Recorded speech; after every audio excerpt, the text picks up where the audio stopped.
motivated to visit America. A really stupid peace plan idea comes out of Ottawa, and aliens. All that and more on the latest episode of the Line Podcast.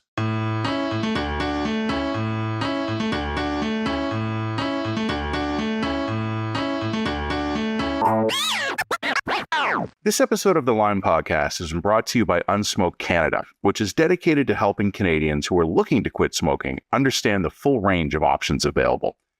Despite decades of government programs and increasing regulations, today, nearly 4 million Canadians still smoke cigarettes. Adult smokers who choose to continue to smoke should be aware that other options exist. While not risk-free, alternatives such as heated tobacco, vaping products, and oral smokeless products provide a potentially less harmful choice. Smoke-free alternatives do not involve combustion or burning, like smoking a cigarette does.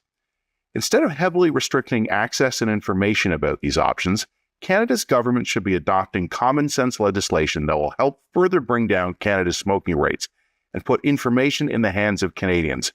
Information such as the relative risks compared to cigarettes. Because the products are not the same, and they shouldn't be treated the same. It's just common sense. Learn more about how a smoke-free future can be achieved at Unsmoke.ca. Well, recently we were talking. Oh, first of all, hi. Sorry. Hi. We were talking recently. Jen christened it the "Fuck You America" segment, where we were talking about how some American officials, northern state legislators or governors, tourism industry specialists, the U.S. ambassador to Canada, even Donald Trump, they're saying we're nasty for not buying American booze or going fishing in Maine or whatever. That was what, last week or the week before we talked about it? I don't remember. Yeah, they thought we were very nasty for responding to the mean things they were doing to us. How dare we? Can you imagine? How dare we? Imagine you wake up this morning. We are? And you're like the PR expert of the firm in New York or Boston or whatever, and you've been retained by like the Northeastern States Tourism Association to get more Canadians. And you wake up this morning and you look at the news and you're like, 35% tariffs on goods that are not Kumska, which has got to be the dirtiest name for a trade deal. NAFTA was Can we better. just call it? I understand why we want to call it Kumska in Canada, because we want to put Canada at the beginning of the thing as a show of dominance. But really, Umska is where we should probably be going here, because Kumska. It's just NAFTA. NAFTA worked. It's not, though. It's different from NAFTA. But I know, but new NAFTA. Umska. Can we just give the Americans the W on this one? It's Umska. Let's just go with that. We won't give them Gulf of Mexico, but we'll give them Umska. I'll give them Umska. So it is August 1st. We're recording this. August 1st, 2025, the Line Podcast. Yeah, and who knows what could change by, August 1st and a half. Exactly. But today was the postponed deadline for a trade deal between Canada and the United States, and there isn't one. And Donald Trump announced via social media, as he does, that non-exempt through goods are now hit with a 35% tariff. It's interesting, Jen, just this morning, reading some of the reaction from Canadians. A lot of Canadians are going, yeah, but it's okay because like roughly 90% of our exports to the United States are covered by USMCA. But the problem the is orgasm deal. Yeah. The dirty orgasm deal. Orgasm deal is up for renegotiation next year. Mm-hmm. So if we've got 90% goods exempt right now, we need to consider, and I'm not saying this for sure, but I'm just saying we need to consider the possibility. The reason the U.S. is in no particular hurry to come to a trade deal with us is because they're going to crack us like an egg next year during the orgasm negotiations. Okay, but also the reason why we're in no particular eagerness to form a deal is because America is a batshit crazy shit show at the moment, and you can't trust a single thing that comes out of the U.S. administration to stick for more than 5 seconds. So, honestly, our interests are served by stringing this shit out as long as humanly possible and just hoping against hope that the U.S. administration implodes upon itself. Which is not an unreasonable hope. No, we've already had elbows up as a saying borrowed from hockey. The other one that I've talked about is rag the puck. Just rag the puck, rag the puck, rag the puck, and hope that the midterms we're bring us some working on help. this. We're working on some very productive negotiations with the Americans. I think we're very close. We've made some interesting proposals, and we're really looking forward to hearing our American counterparts come back with their versions of proposals. There are definitely some ongoing sticking points, and I think we can find some consensus on those things. Dominic LeBlanc, Minister of Pain Sponge. Yeah, literally, Canadians are great at just talking shit and doing nothing. This is really where we can allow that personal national trait to shine. I think, we're always mindful of using violent metaphors. So I want to be very clear. This is entirely in a political, metaphorical sense. But do you get the feeling we're using Dominic LeBlanc is basically like a human shield right now? And it's basically like, you're going to have to block all the bullets and eat all the bad meetings for about a year, but then the midterms are coming. Honestly, earlier this week, the Europeans had their trade deal with the United States. And I remember, I think it was announced on Sunday or Monday or whatever. And I remember reading the stories about it on Monday. And I'm thinking, do I say something about this? Do I write about it? Do I even tweet about it? And then I was like, no, I'm going to wait 2 days for it to inevitably fall apart. And by Wednesday, the EU and the United States could not agree on what they had agreed to. Great. So let's definitely be worried about signing some kind of permanent trade deal when this is the situation where, nah, fuck it, rag the puck. Anyway, I doubt tourism to the U.S. is spiking. Let me tell you, it's not the Northeast states, I think, that are really feeling it. It's places like Vegas. I haven't looked at it at a granular level. I don't know where they're feeling it. But I think it's really interesting. So business travel hasn't collapsed. Business travel, if your boss tells happening. you go to the trade show, you go to the trade show. You go to the trade show. But sort of the voluntary, I can't remember the numbers offhand. I'm sure we'll find it. But tourism, sort of that off the cuff incidental tourism has just totally collapsed. I don't even think it's even as much about being angry with the Americans. I think that's part of it. And part of it is just being scared to cross the border. I know multiple people who've traveled across the United States. I've traveled across the United States for reasons that were unavoidable. And I'll tell you, people are nervous crossing the border now. They're nervous about having their phones searched. They're nervous about being taken aside. They're nervous about all kinds of about being detained. It's a really scary time if you are not an American citizen to consider being in America. I look this way, you look that way. We're probably going to be fine, but just a shade more melanin, And am I going to get taken off the streets by some kind of hooded ICE officer, right? It's not worth the risk.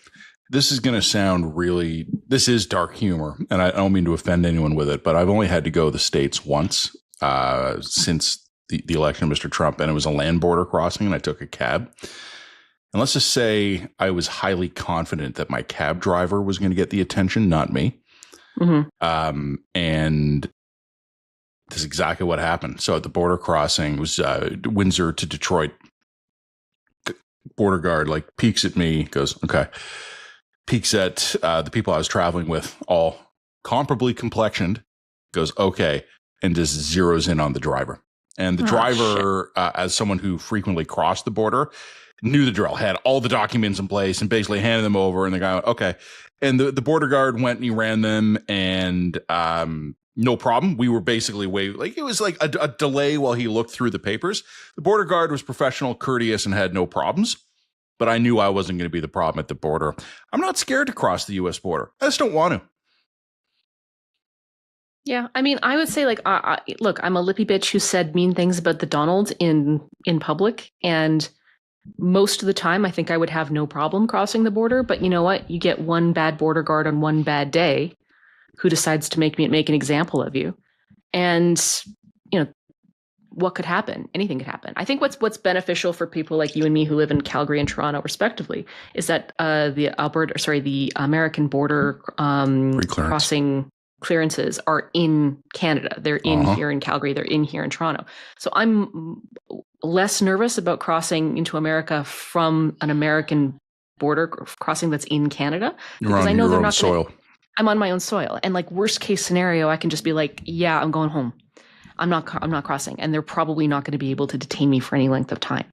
But if you're, not close to an airport that has one of those American clearances, and you're crossing American border and customs in America, they can do whatever they want to you. Mm-hmm. So, I have to have a baseline level of trust in their system that they will treat me fairly and according to the rule of law. And increasingly, that baseline trust has been eroded by the actions of the Trump administration. Well, it's like what we were saying last week about the Coast Guard incident, right? Yeah. It's not necessarily that there's been an order to go out and hassle Canadians. It could just be guards having a bad day who are at work that day, hungover, and their wife just left them. That they're like, well, yeah, you know what? A year ago, I probably would have gotten hassled if I give this guy a hard time, but now I won't. Yep. And so now I'm empowered. Now I'm free to take actions that my, inner authoritarian nature would have been happier to take, but now won't be constrained. So yeah, it's just, and I think that eventually there will be an order. You know what I mean? I think that right now the worst elements have been empowered, and I think that the order is coming. We've got now visa, the visa payments are now going to come into effect in October?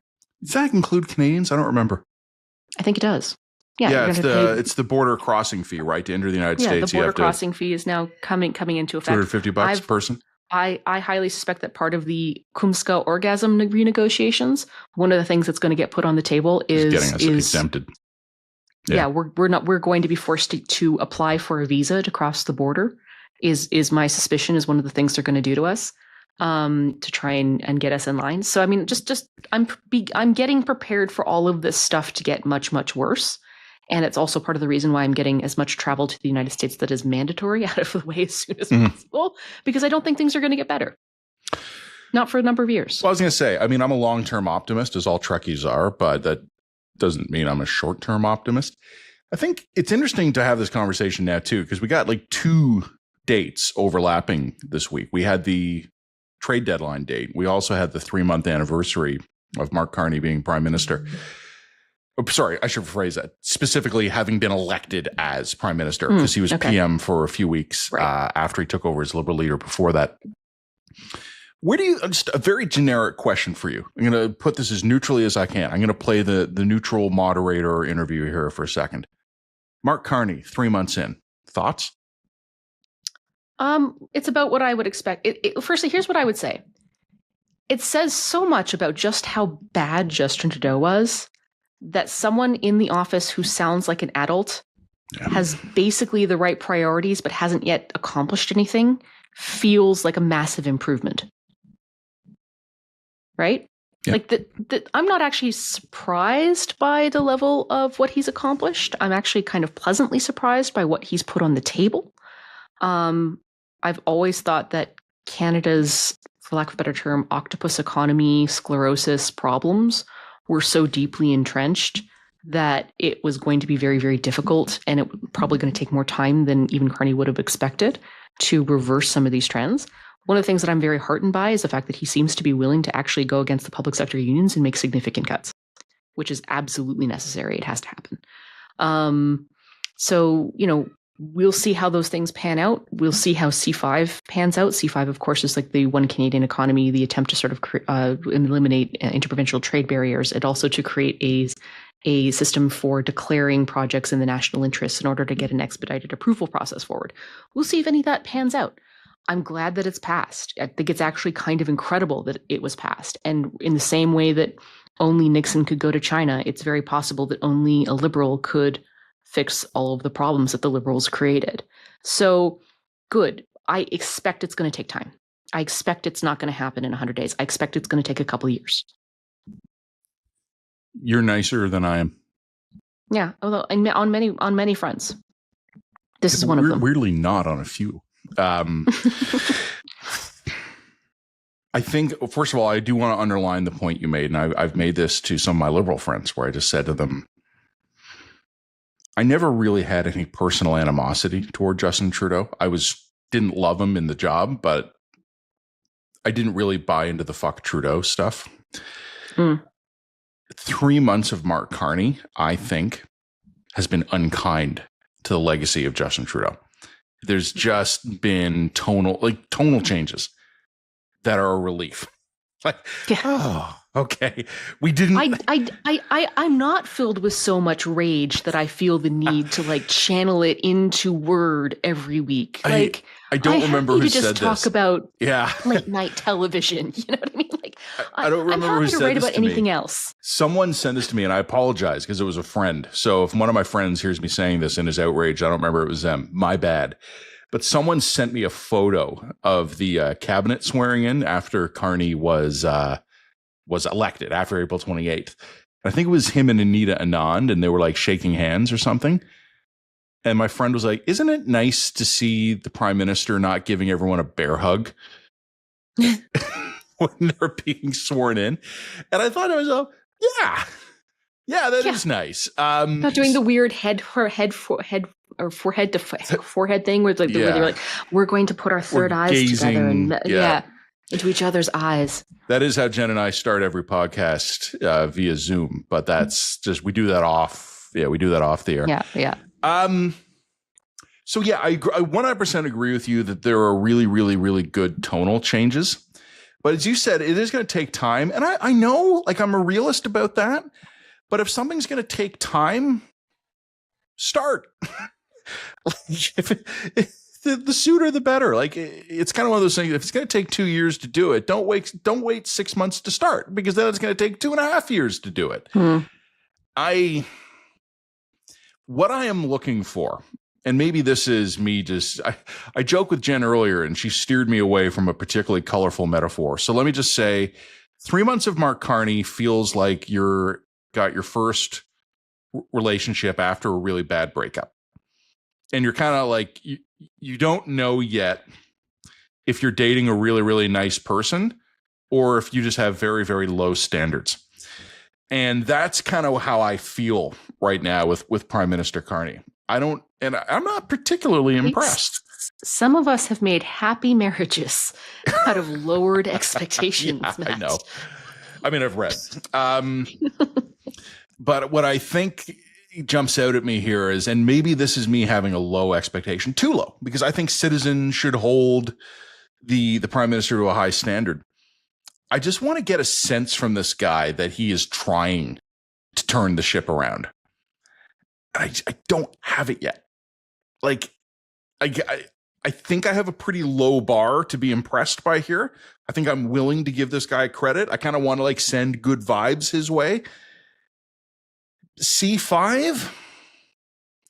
I don't know, Jen. Like, the last guy was pretty good at passing laws too. They just didn't do anything. The rubber's going to hit the road when Mark Carney actually faces real opposition. And so far he hasn't. And we'll see. I don't know. I'm still in we'll see territory. It's August 1st. We all know nothing happens during a Canadian summer. That's true. I know. Frankly, I'm not sure that I've even have much to write about right now. We'll see. We'll see what happens in September, October, November. I think that stretch is going to be the test of whether or not this is actually going anywhere, or whether or not all we really got from Carney is a vibe shift. Which Carney, I'll take the vibe shift. Oh, I will too. An improvement. No, 100%. I'll take a vibe shift, but a vibe shift ain't going to save us. No, a vibe shift is not going to save us. I totally agree. I also would like to point out, and I think you made this point in your column as well, I don't blame Carney for not securing a trade deal. And in fact, I increasingly think it is in Canada's strategic best interest for us not to secure some kind of weird fake trade deal. So I don't blame him for that. Yeah. And I kind of suspect that he's probably playing this situation reasonably well. So I don't know. I don't know enough of what's happening inside. But look, if Dominic LeBlanc is doing Canada a collective service and just being the affable dude who absorbs the shock for us, well, the pain sponge. Yeah. Well, Donald Trump's going to do what Donald Trump's going to do. And there's probably very little that we can reasonably do about it. A column that I've been noodling for a little while, and I'm probably going to write it after I come back from my quasi vacation in a few weeks, is, is Donald Trump making Canada great again? Like, what if we're in a situation where Donald Trump not only forces us to adapt in a way to get over our own sclerotic nonsense, but at the same time, the types of concessions that we're giving to Donald Trump, and one of the ones I will point out is, a couple of weeks ago, Mark Carney rescinded the digital services tax, so the tax that he was going to put on things like Netflix. The Netflix tax, yeah. Yeah, the Netflix tax.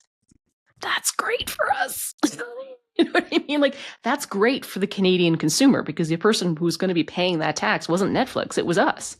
So, like, if all of the, or for example, if we were to get rid of supply management, if we were to blow open some of our protectionist sacred cows here in the name of trying to secure a trade deal under the renegotiation of Kumska, the orgasm agreement, that's awesome.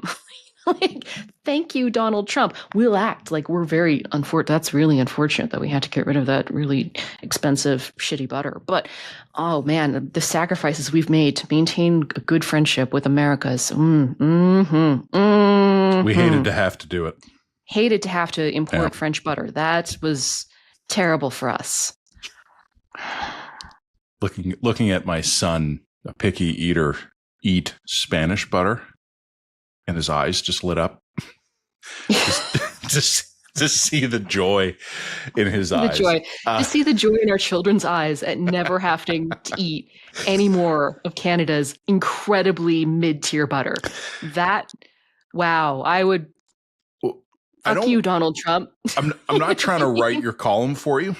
Yeah. But what I would say is that there is 100% the possibility that Donald Trump makes Canada great again. And there is 100% the possibility that a really, really sharp, smart, savvy Canadian prime minister, hypothetically a guy, I don't know, maybe former banker or something, could grab on this opportunity and use it. You already said only Nixon could go to China, right? Mark Carney knows the state of our butter. Yeah. Mark Carney has lived in Europe. He knows. That's true. He knows. So Mark Carney, and this is me being theoretical, Mark Carney could be the perfect prime minister to go out and say, well, gee, in response to Donald Trump, I've had to slaughter the following list of liberal sacred cows, right?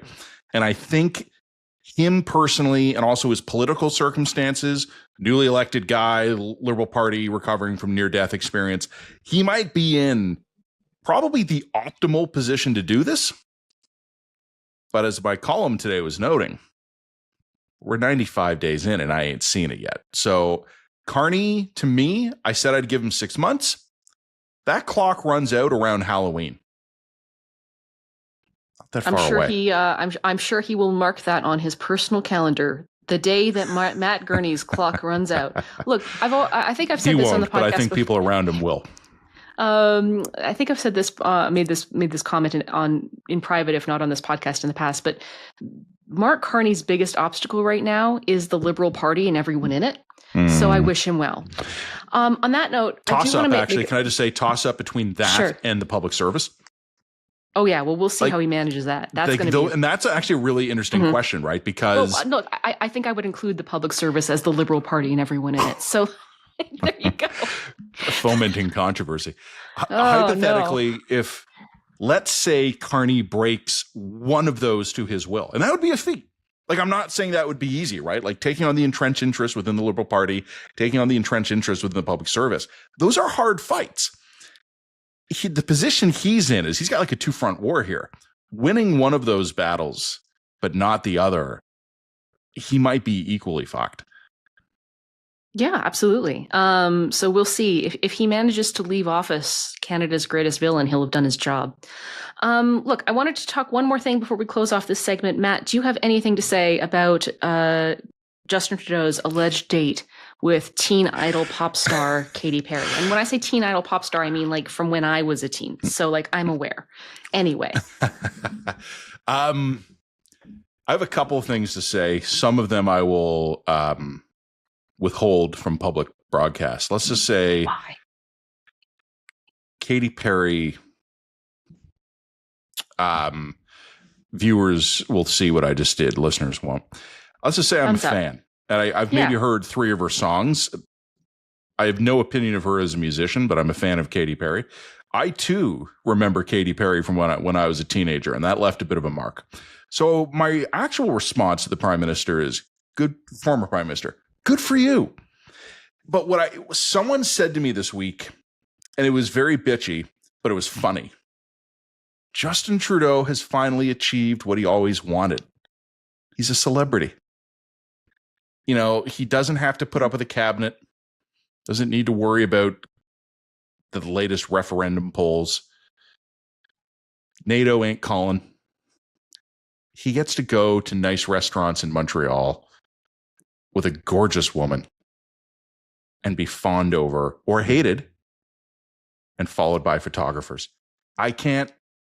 I cannot imagine a better retirement for this guy. And he's still young. He's now living his best life. We are now entering the saga of the Justin Trudeau Playboy years. We knew that this was going to happen. How old is he? 52? Yeah, something like that. I mean, the only thing I would just say is that I think both Matt and I just argue that he should have done it sooner. If he had done this in 2020 or 2019, not only would he have gotten those extra years of his own life back, but the country would have been better off. So look, I mean, I salute Justin Trudeau for being tabloid fodder. That is where he needs to be. That's where he belongs. And he's going to give us lots of tabloid fodder to chat about in this podcast going forward. And I salute him for it. If Katy Perry will have dinner with you, I'm going to quote Ghostbusters here. You say yes. Yeah, absolutely. You have dinner with Katy Perry. Can I throw a complete curveball at you here that's related, though? And it's just kind of like a 1 minute thing. Okay. When we're on the topic of shapely celebrity ladies, what do you make of all the Sidney Sweeney discourse this week? You know what I mean? The ad campaign. So ad campaign. Sidney Sweeney modeling jeans, and the slogan is Sidney Sweeney has good genes. And like a segment of the internet is freaking out because they say that's a Nazi eugenics illusion. My take, Jen, and this is just take it for what it's worth. No, it's talking about her boobs. Yeah, no shit. Okay, so firstly, Sidney Sweeney was not the creative genius behind this ad campaign. Sidney Sweeney, I'm sorry to break this to you, is the talent. So somebody else in the advertising the campaign was like, I know, we need to play on the word jeans, G-E-A-N-S, G-E-N-S. We can work with that. Who's got good genes, G-E-N-S? Who's really hot right now? Who's got good genes? Sidney Sweeney's got great boobs. She's got great tits. I know. Perfect. Sidney Sweeney's got good jeans. That's our next modeling campaign. Sidney Sweeney in a tight denim jacket. And then they offered her lots and lots of money, and she's like, okay, I'll come and pose for your particular pictures in a cleavage revealing outlet because shit, she knows her assets and she's going to play it. And she probably made like a couple $1 million off this campaign. And then she wore the jeans and they took pictures of her. And then a creative team took those pictures, put it into Photoshop and overlaid some words that she had nothing to do with. Okay? You fucking crazy people. She had nothing to do with the actual intellectual back end or front end of this campaign. She came in, she posed for some photos, took her check and left. So blaming Sidney Sweeney for this is completely fucking nuts. Completely bananas. Secondly, the overreach of this is just like, no, I don't think they were making consciously making some kind of Nazi eugenics joke. They were making a joke that she has good tits and her tits are spread via genetics. That's the joke. Now, you may think it's crass or inappropriate, overly sexualized. These would be legitimate critiques. But Nazi? Good fucking Lord. I'm just trying to it was a U.S. commentator who said this, and the reason I brought this up as a curveball is I actually wanted to get your thought on it because you and I talk about peak woke and the awakening and all that stuff. And also, you just wanted to have a woman, make the obvious points about breasts, which is reasonable. There is less reputational risk when Jen says tits than when I do. But first of all, I agree with you entirely. Like, this is, a segment of the population is crazy enough to see Sidney Sweeney in revealing clothing in an advertising campaign for blue jeans, making reference to jeans when the ad campaign is dwelling on her famously impressive very upper half. Famously well discussed in the discourse. Yeah. And someone goes, my God, this reference to jeans as Sidney Sweeney bursts out of her shirt on the ad campaign is to Nazi-era eugenics. And the thing is, there are quarters of the internet where that's not actually just immediately dismissed as crazy. And again, there was a U.S. commentator who made this point, and this is what I want to put to you here. As the unwinding of peak woke continues, the remaining rump of it will get crazier. Like, they're going to have to kind of expend more and more energy to try and fill the void that had been ceded to them 5 years ago. So here's where I will throw them a bit of a bone. So we said rump and bone. See, look at us. Yeah, I'm throwing you a bone. This ad campaign wasn't just a visual campaign. Apparently there was a video, which I haven't seen, which is like she's making a joke about certain things are inherited, like blue eyes and blonde hair. They're in the genes. Yeah. Like, you know what I mean? Like there was a little bit more suggestion of genetically inherited traits in the video that made reference to like blue hair, blonde eyes, which she's blue haired and blonde eyed. But like, even I think in the video, as it's been described to me, it's clear that she's making an unstated allusion to her tits. That's the joke. The joke is she's got big boobs. Like, I think you're reading too much into this. Moving on. What do you think of the idea that we're going to have to endure more and more of these ridiculous eruptions as the woke mob sees their power diminishing? Like, they're just going to have to pick stupider and stupider fights. Yeah, it's going to be stupider and stupider, but the problem is it's already so fringe that like nobody cares, right? Like it now really is a blue sky controversy. Yeah. Yep, I agree. But nobody's actually on blue sky who isn't already so locked into that particular ideological position that it almost like it can't make the jump into the mainstream in the same way. So the only way this stuff makes the jump into the mainstream is when mainstream normies are like, oh fuck, these people are doing crazy shit again. We'll move on. Yeah, we'll move on to the next topic, but can I put one simple question to you? You know what this makes inevitable? What? 5 years from now, Justin Trudeau will have dinner with Sidney Sweeney. Are you making that prediction? I think she's too young for him. I don't think she would even. You think so? No. I think he's going to be working his way through the late 90s, early 2000s kind of hits. I don't think he's going to date a lot of women who are radically age inappropriate. I think that's contraindicated by brand. Interesting. Well, we'll see. Yeah. All right. We're going to come back in a minute. We're going to talk brand. I am annoyed about a major policy announcement this week from Ottawa. We're going to talk to you all about that in moments. As always, check us out at readtheline.ca, www.readtheline.ca if you insist. Like and subscribe. Check us out there. Also, alberta.readtheline.ca is live. We're publishing content. On the off chance you don't know about it and you weren't automatically enrolled by it, check it out too. The Line is now publishing Alberta-specific content, alberta.readtheline.ca or readtheline.ca. This episode of the Line podcast is also brought to you by Forestry for the Future.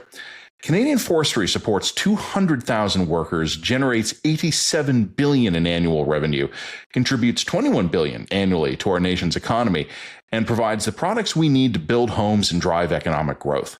While trade barriers from the U.S. are siphoning jobs and investment away, Canada's own approval processes and regulations are preventing critical projects that both prevent wildfires and boost our economic self-reliance. We can and should have programs that expand domestic wood use, advance biomass use and pulp market opportunities, and cut red tape and regulatory barriers. The Government of Canada has a clear opportunity to stand up for Canadian forestry at a time of growing global uncertainty. We need real action that puts Canadians first, supporting employees and their families, securing stability for our businesses, and protecting the long-term potential of our sector and its people. To learn more, visit forestryforthefuture.ca. You know what I didn't want to talk about this week? This thing that we almost never want to talk about? Gaza. Yeah. Someone asked me a week or two ago why I hadn't written about it lately. And I said, because I typically only wrote about it from the political or the military perspective, and it's stable on both fronts. There's not a lot to say. To the extent that I have anything to say about the conflict, it would be now we know what would have happened if Japan had refused to surrender in 1945. Hamas is militarily defeated effectively. It should surrender and end the suffering of its civilian population, but it won't, and the horrors continue. That is kind of all I have to say. I haven't said it because it's not a column or a podcast segment. But this week, Mark Carney announced that Canada plans to recognize the Palestinian state in September. And this pisses me off, but maybe not for the reason people are going to expect it to piss me off. A lot of people are going to go, well, of course, Gurney, he's a warmongering Zionist. Of course, he doesn't want this. I'm actually completely agnostic on whether or not we recognize Palestine. I think there's a lot of reasons not to recognize Palestine right now. There is no government that has coherent control over the territory. One segment of the territory is a smoking ruin that is actively waging war on a neighbor. It's not clear who the hell is going to run Palestine. It's not clear that the act of recognition does anything. And also, frankly, I do agree that recognizing Palestine now is a reward to Hamas. But actually, I'm going to set all that stuff aside. What pisses me off, Jen, about this is the fact that Mark Carney put effectively impossible conditions on recognizing Palestine. Mark Carney says Canada will recognize Palestine in September if the Palestinian Authority has new elections, if the Palestinian Authority governs the entire territory, if Hamas surrenders and disarms, and if the hostages are released. And the reason this pisses me off, Jen, is because this reminds me of Trudeau-era diplomacy, where it looks like Mark Carney has announced this week a signal that accomplishes absolutely nothing in any pragmatic sense, but is designed to pander to two different vote bases. Because when he's talking to Muslim or Arab crowds, it's we are calling for the state of Palestine to be recognized in September. When they're talking to Jewish Canadians, it's we have demanded Hamas surrender. And it seems like they have deliberately gone out of their way to craft a position that will accomplish absolutely sweet fuck all. And it's entirely intended for mealy-mouthed, two-faced domestic political consumption. I really wanted us to be better, but I guess we're not. Okay, so I'll respond to that on a couple of fronts, because I think I finish in the same place that you're coming at, but I think I'm now not aligned with you in terms of the front end of that comment. Mm-hmm. So your analogy here about, well, now we know what would happen in 45 if the Japanese didn't surrender. Okay, but let's follow that analogy to its conclusion, because if in 45, if the Japanese didn't surrender, there is a point at which it would have been inappropriate for America to continue to wage full frontal war. There would have been a point at which it simply is no longer morally justified to do that. And like what I'm seeing in Israel right now goes back to essentially the two major points I noted when I visited Israel last year and wrote a column about it. And that is, the first is that violence may be justified, but violence without any kind of agreement on what a win condition or your strategic aims are ceases to be justifiable. At this point, as you've noted, Hamas is militarily defeated. And, to the extent that which the hostages even can be returned is unknown and unknowable. We don't know who's alive, who's not alive. We don't even know if there's enough of a centralized command that what's left of Hamas knows who's alive, where they are, or can coordinate effectively. Right now, what Israel's doing is bombing a refugee camp. That's all that's being accomplished here. And there seems to be a division in terms of what the strategic aim is, from, well, we're going to eliminate Hamas more, we want the hostages back, to right on the extreme right end, we're going to engage in ethnic cleansing. We're going to colonize Gaza. We can have a conversation about whether or not colonizing Gaza and engaging in mass ethnic cleansing of the population there is a strategic aim that is morally justified. We could have that argument. But what seems to me is that Israel's goals here are no longer strategically aligned with their actions, or at least with their goals that are overtly stated. And I think that makes this no longer justifiable. The violence against the civilian population, notwithstanding Hamas's crimes, I think are no longer justifiable. The other thing that I would just say is the other point that I noted when I was in Israel, and I noted this then at the time, is when I was in Israel was when the Knesset announced that they were going to effectively bar UNRWA from operating as the main source of aid into Gaza. And they did that for very justifiable reasons. UNRWA was a deeply compromised organization that essentially had become complicit with the terrorist organization of Hamas. I can understand why they did that. The justification was reasoned. But to do that in the middle of an active war meant that Israel and effectively America would have to take control and responsibility for providing a civilian population with aid. Is that fair? No. It's also just the realities of their obligations under this situation. And what we've seen is that the organization that has replaced UNRWA by America and Israel has been incapable of providing that aid in a way that hasn't led to several incidents of mass civilian death. And, there are now predicted a couple dozen people dying of hunger every day. There have been stampedes for food that Israel has blamed on Hamas, perhaps correctly. And there have been incidents of civilians being shot and killed while trying to aim to get food. And this is the direct consequence of their decision to make the choices that they did. So, I don't think you can get around the fact that the current Netanyahu government, which is now propped up by a far-right organization or far-right political parties that have actively called for the ethnic cleansing and colonization of Gaza, has a vested interest in dragging a war against a defeated military force and its civilian population out. I don't think that I don't blame people for being angry and upset about this. And I don't think that it's wrong to be angry, upset about this, even notwithstanding the history of Hamas's actions here. So, in this circumstance, do I think that everything you're saying about what Canada has announced and its motivations and its sort of mealy-mouthed please everyone style diplomacy is wrong? No, I think that that's basically correct. This is a very mealy-mouthed statement that is so conditional and so predicated on a fantasy land outcome that it can only serve one purpose, and that purpose is domestic consumption. There is no implication internationally. What I do think, just a little quibble, Jen, just a little one. Yeah, sure. Mostly domestic consumption, but also diplomatic, because now we say to the Arab League, "Hey, we're recognizing Palestine in September," but we say to the Israelis, "We called for there to be disarmament." Yeah, exactly. So we're playing. It's all signaling. It's all signaling. That's correct. I mean, what I do think that this is indicative of, and where I do think that Israelis should take note of it, and where I think that potentially even Jews in the diaspora need to take note of it, is that you have lost the fucking plot internationally. Your support has collapsed as a direct result of your actions. That's just where it is right now. I'm not saying that to piss anybody off or to offend anyone or to hurt anyone's feelings. I'm giving you a blunt assessment of what things are. Inevitably, Trump's going to turn on you.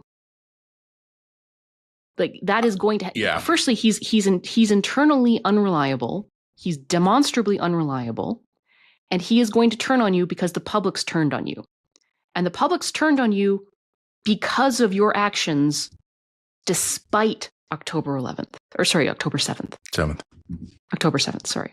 You know what I mean? I think there was a period of goodwill here, but that period of goodwill has now long passed. There was a period, by the way, where even conservative Israelis called for the end of the war and said it's time for this to stop now. And the Netanyahu government has kept on going. I don't think that there is going to be any international support for ethnic cleansing. I think that Israel, if it continues on the path it's on, is going to move further and further and further into pariah state territory. And I think absolutely inevitably, both the left and the right in America is going to turn on Israel if this is the path they're going down. And that means that Trump's going to turn on Israel. So that's where the path we're on here. And to the extent that I think that the Canadian response here is indicative and useful to consider, it's that I think that it's a signal that that's where this is heading.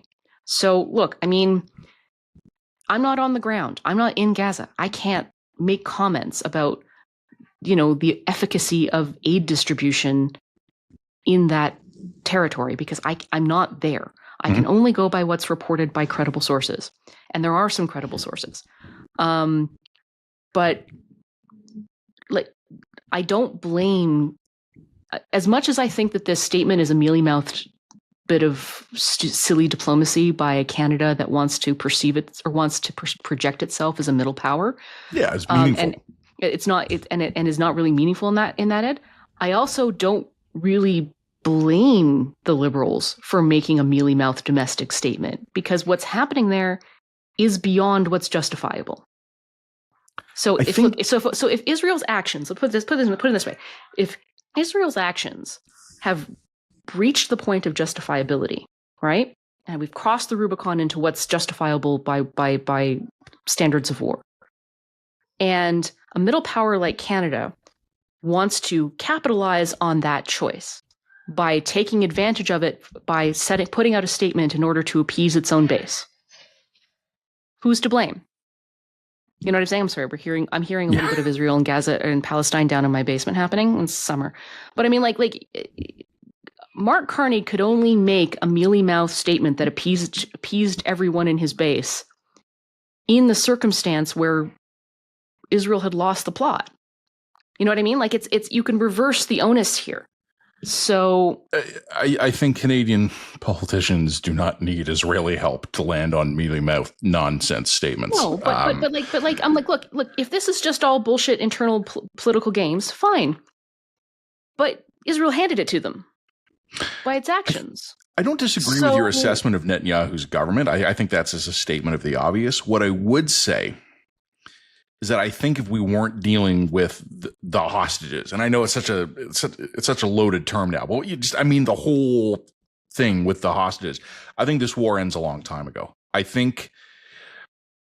agree with you, but let's be real fucking real. It's really hard here to imagine the Israelis. How many tens of thousands of Gazans is it justified to kill in order to save the lives of 100 hostages? Like that's really the question here. And I think the answer depends on whether or not you're in the Knesset. Well, I think that's true. But this is where the people of Israel's demands of their political leaders start to become a reasonable calculus in our analysis here. Because let's be real clear here. Again, we don't know how many of these hostages are alive. Maybe all of them are dead. Maybe all of them are buried under so much goddamn rubble that their bodies will never be recovered. Yeah, they've been atomized. They've been atomized. It's possible that the central organization of Hamas is so fractured and atomized itself that they don't know where they are. They don't know where the bodies are. They don't know where any of this is.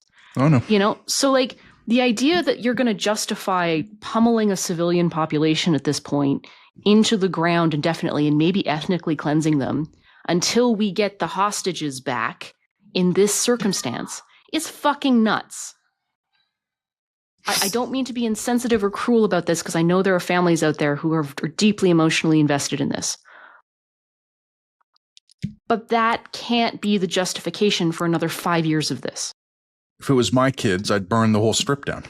Of course you would. But that's and I'm sure but then that you can turn that around right back around because of course, and what if we were a Palestinian father who is killed, then I'd burn all of Israel. This doesn't end unless it ends. And the only person who actually at this point has the power to make it end, honestly, it's Israel. So specifically it's Netanyahu. I was just saying a few weeks ago.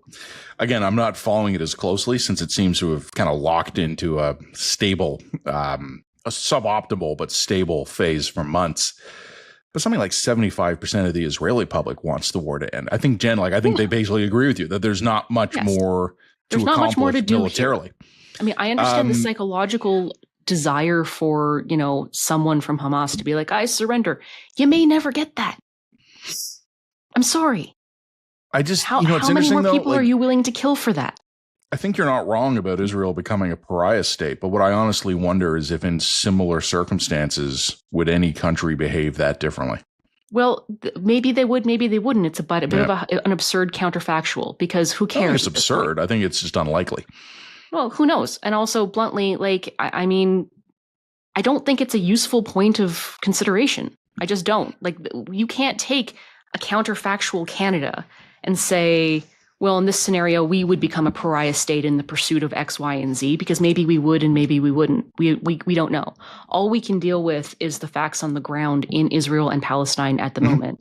And right now, I think that, as I said, the justification for war and continued violence in Gaza has now well passed. And I think that we can have a debate about when that point passed and when it didn't. They have chosen to take on responsibility for aid, and that responsibility has not been correctly or adequately attended to, and it's led to significant numbers of deaths and starvation at this point. And there's, again, it just brings me back to the main thing. There's no clear strategic goal that is being accomplished by the continued violence. So I think the problem for the Israelis is they don't know what to do. And I think that's right. Like hypothetically, it's 100% hypothetically, having kicked Iran's ass, having kicked Hezbollah's ass, having had limited engagements but favorable outcomes in southern Syria, with the Arab states, especially during the recent war with Iran, having overtly sided with Israel. Like there were Arab countries using their armed forces to shoot down Iranian missiles. Israel's on a winning streak, and they have no idea what to do with Gaza. And they could stop. Like they could unilaterally declare a ceasefire. Except I would say there would be reasonable exceptions. Like if someone's setting up a rocket launcher, you take it out. Sure. But they would stop. But then what they would be left with is Hamas, smoking ruin. Well, but Hamas running it and hostages, and the Israelis aren't willing to do that. I just don't see a win for them. This is a perfect example of winning every battle and losing the war. Losing the war and becoming a pariah. I know. And becoming a pariah, even as you win every battle. What you said a minute ago, though, that the Israelis and the diaspora should know, I can guarantee you, they know. They just don't see a way out. Like I don't think they have any illusions. Look, the only answer here is either you have to ethnically cleanse the Gaza Strip, or you have to work internationally, stop military action, and work internationally to rebuild the Gaza Strip, and then continue to weed out Hamas as a functioning government, line by line, point by point. To the degree that you're possible. Use that incredible military intelligence infrastructure to basically take out Hamas operatives, Hamas political leaders, point by point. That's hard and it's shitty, and I'm not saying it's not going to happen. There's no country or alliance in the world that's going to take on Gaza. Sorry, I should rephrase that. That will take on the responsibility for Gaza. Okay, well, then I don't know if that's technically more complicated than ethnic cleansing, but if they're going the ethnic cleansing route, then expect to be... Well, then you're on the path to pariah state no matter what you do. Mm-hmm. There's only one. They don't see a way out.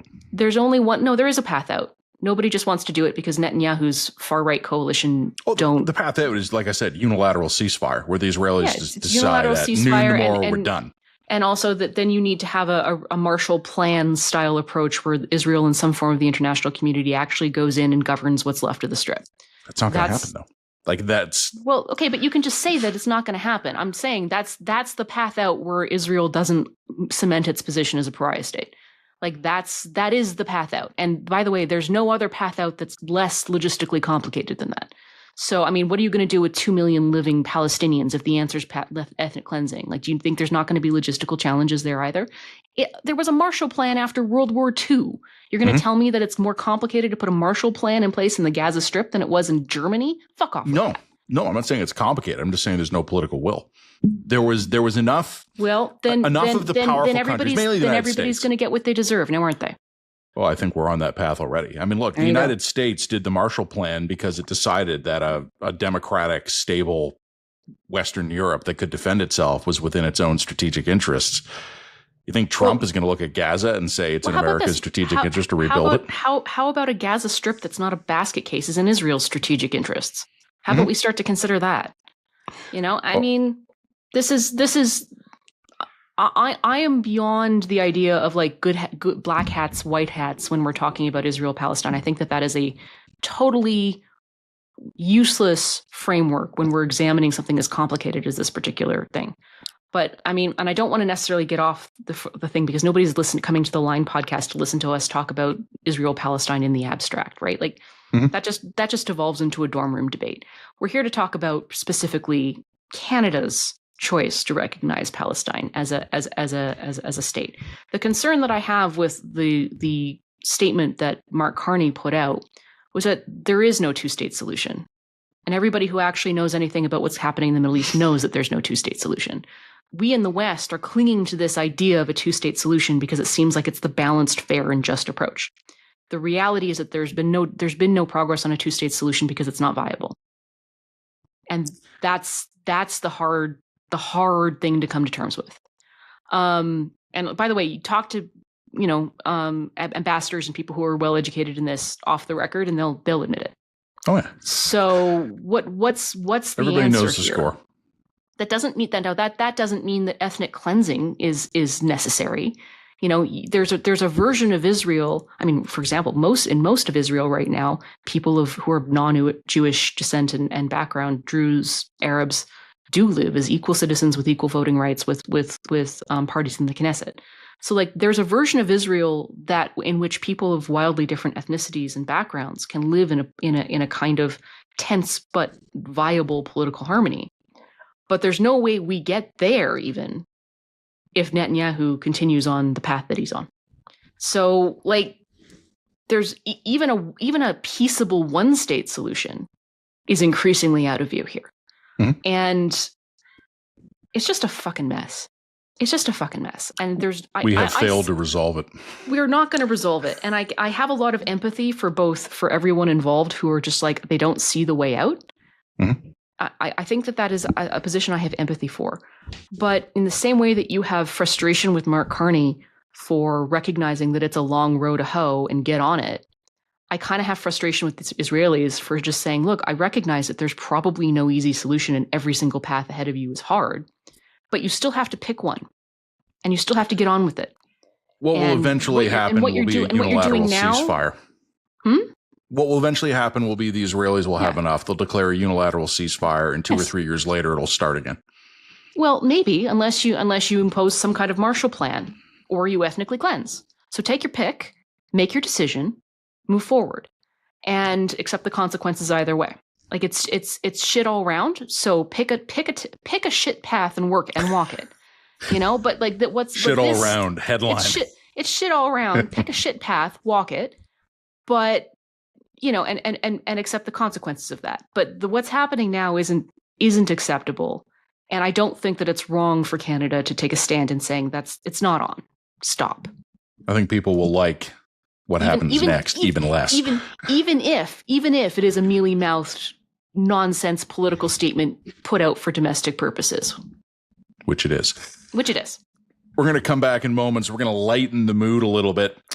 Or actually, technically, maybe not. We're going to talk about a couple of scenarios here about one of our favorite topics, aliens. Readtheline.ca. Like and subscribe. This episode of the Line Podcast is also brought to you by Airbnb. It's no secret that Canada is in a housing crisis. Some think that short-term rentals such as Airbnbs are the problem. But the closer you look, the clearer it gets. Attempts to lower rents by regulating short-term rentals have failed in cities like New York City, which is experiencing record-high rents a year after doing so. Canada doesn't need more regulation. It needs more supply. And Airbnbs that could be converted into long-term homes account for only 0.6% of Canada's housing stock. Learn more at airbnb.ca/closer look. So, Matt, you and I have been going on longer than we expected because we were like, oh, this is going to be a short podcast. It's nothing to talk about. It's summer. And then we tried to solve the Middle East. This is where we're at. Look, I just wanted to give our listeners a bit of a heads up because I had a fantastic interview for On the Line, which is coming out on Tuesday of this week. Mm-hmm. Do you know who I talked to? Well, I'm going to let you explain who you talked to, but I think it's also worth mentioning, Jen, just now, purely as housekeeping. The reason we can talk about this now, we recorded it early because it's a long weekend. So Jen actually has now already banked the next episode of On the Line, which we can promo now. And I'm excited, Jen. Who did you talk to? Because I think this is fantastic. When you said you were going to try and get this guest, I was like, he probably won't do it. Okay, so here's the thing. Okay, so Matt, people will know, Matt's a Star Trek fan. I'm a Star Wars fan because I think Matt is kind of a utopian military fascist. Yeah, and that's your term. I'm a dystopian human realist. And so you're a 12-year-old fantasy nerd. That's what Star Wars is. Oh, I'm sorry. You're real mature, are you? Yes, Star Trek, just the height of mature adult entertainment. I apologize. Look, both of our franchises have had some rough years of late. I think that's safe to say. Okay, we're both shared in our pain in that respect. But look, we're both into sci-fi, we're both into nerd shit, and we're both into aliens. You and I think, as aliens and the prospect of aliens on Earth and visiting us and extraterrestrials and UFO, I think this is one of these areas where you and I are both willing to indulge our crazy conspiratorial sides, and I think it's harmless. Like some people went really conspiratorial about COVID vaccines and the one world government and shit. You and I are conspiracy nuts when it comes to anything involving aliens. Yeah, we're all in on aliens. And we're both willing to just own that about ourselves and be fine with it, because even if it's all just a giant hoax and scam, my world is more interesting if the aliens are real.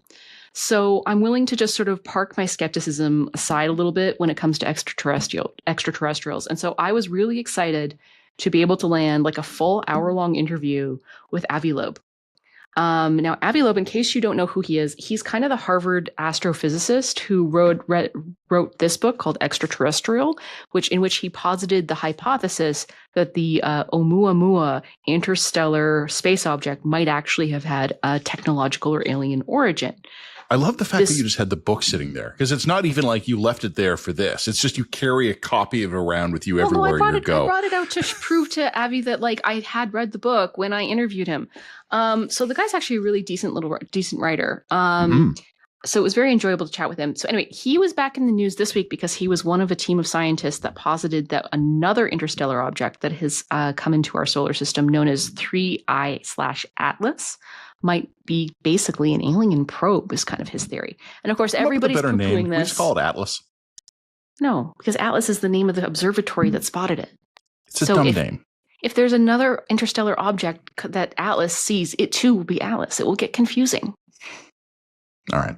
Look, okay. So what's great about this, so I chatted with him. Now, let's just be clear here. This has been all over the news. Joe Rogan's made reference of it. People are going like, oh my God, the aliens are coming. Okay. Highest probability here is this is just a really big comet. Okay? Like 99% chance that this is just an interstellar space rock. We've now spotted a couple of these things simply as a result of the technology that's now coming online to look for these types of things, and particularly interstellar objects that are threats to the planet. Not alien threats, I mean the smashy type of threats. So very high probability that this is just a space rock. And I think Mr. Loeb basically kind of acknowledges that. He's saying there's a couple of weird anomalies about this interstellar object, which makes him go, huh. And he would like the scientific community to add the possibility that this is some kind of alien probe onto a list of hypotheticals worth examining. And I think in particular, he wants the Juno probe, which is right now orbiting around Jupiter, to shift some of its thrust to at least be able to get a closer look of 3I Atlas when it leaves the solar system, just to get a better sense of what the hell this thing is. I don't want to get into the conversation in too much depth because, I mean, he and I spoke for about an hour.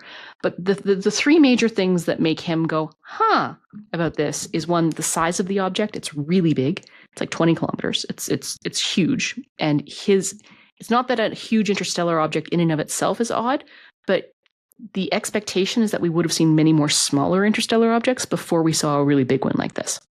Secondly, no off-gassing. If it were a comet, we'd be seeing the tail.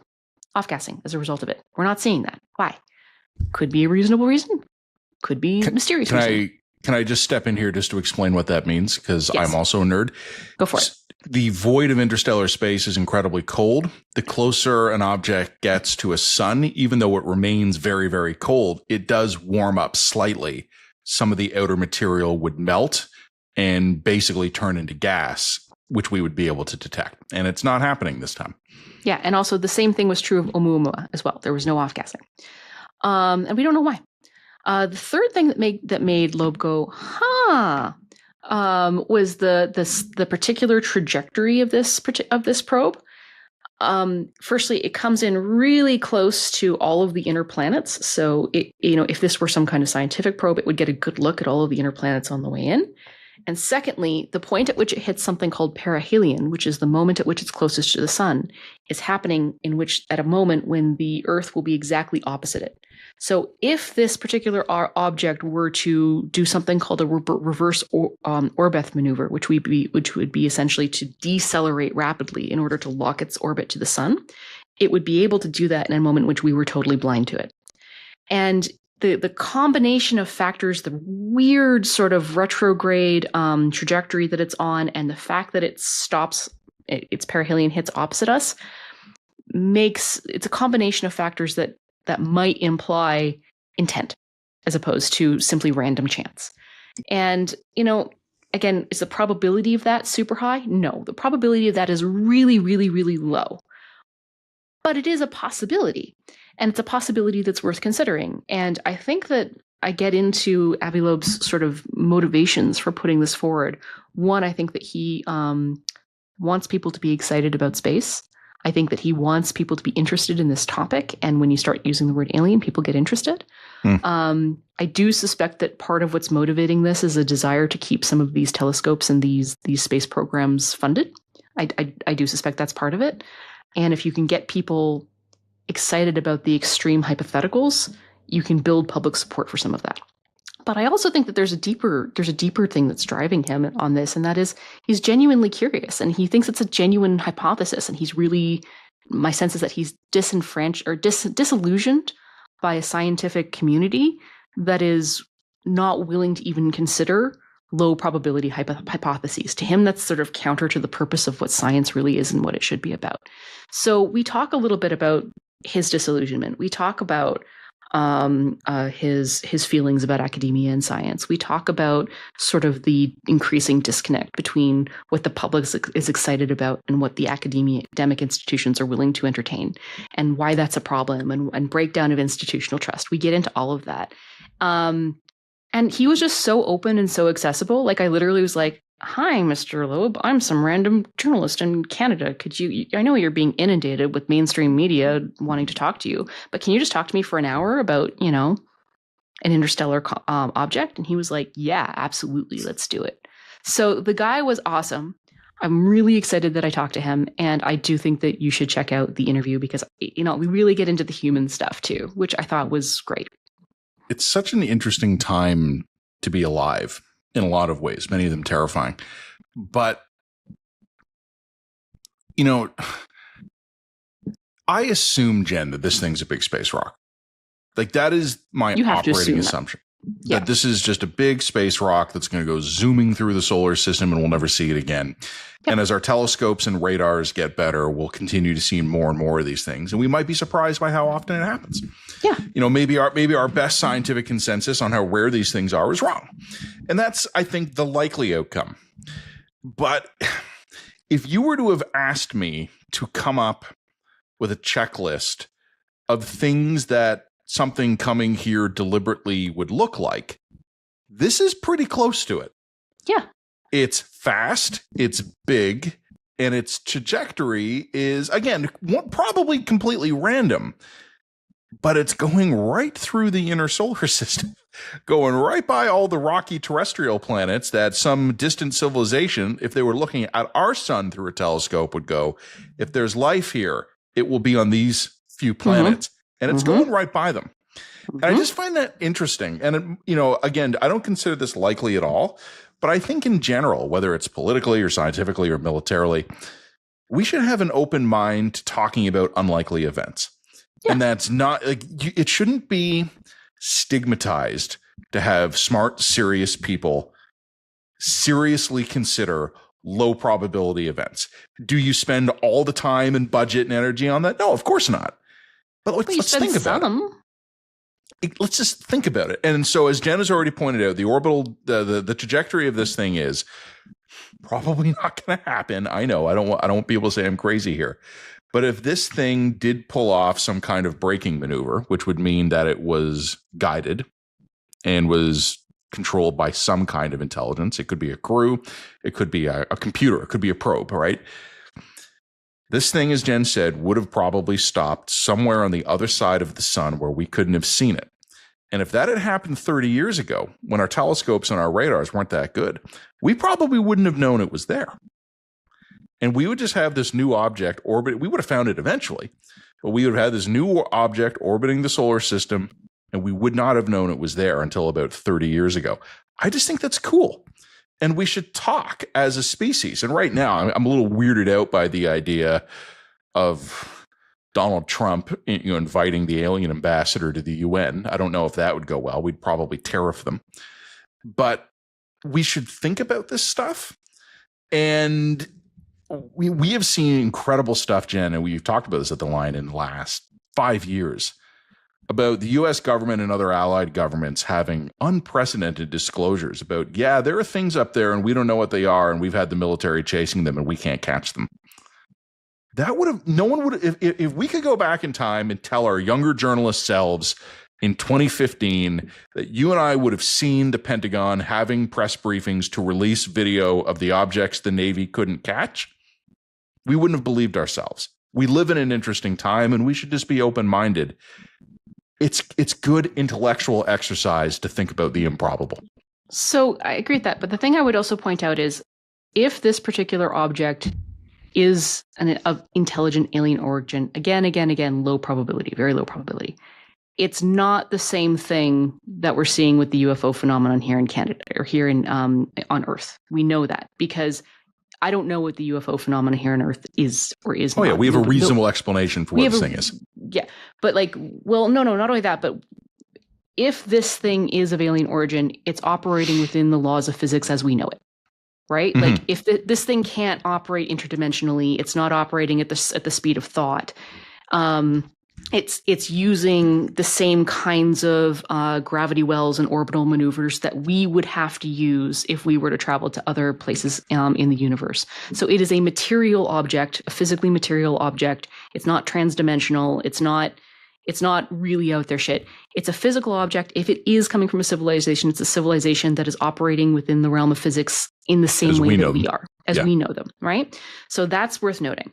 If the thing's trajectory is intelligent, again, very low probability, really big if. If the thing's trajectory is intelligent, it tells us that it would know there's something on Earth, some kind of intelligent species on Earth. Otherwise, there would be no reason to engage in evasive maneuvers or deceptive maneuvers.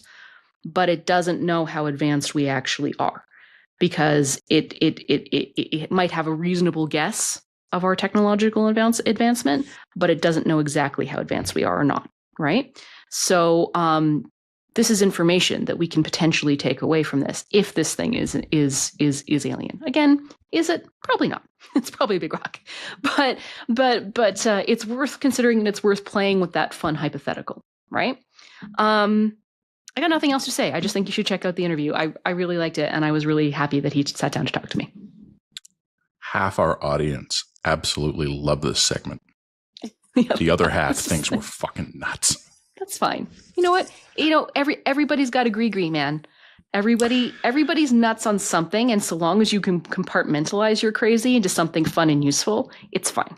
If this thing starts slowing down or maneuvering weird, we're going to point back to this podcast. Be like, called it.